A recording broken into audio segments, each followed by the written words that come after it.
火曜日と水曜日に来るって言ってたから、もう休めるかなと思ってたんやけど、なんでこんなゆっくりしとるんかっていうとこで、この下でなんでこんなゆっくりしても、今もゆっくりしても何を考えとんねんって。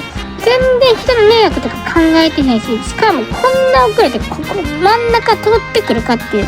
ここでもう一回出るんやろ。土曜日出たらもうこのまま南行ったら、そっからまたここ入って東京と、ここ一番強いとこにここをこう行ってくるかっていう。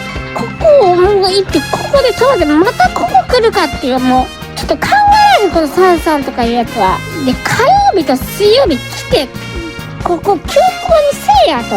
なんで土日ここの金曜日の夜を待ってここを横断してくんねんっていう話やわ。でもほんまこの台風はちょっとおかしいぞ。こんな恥ずかしい台風や。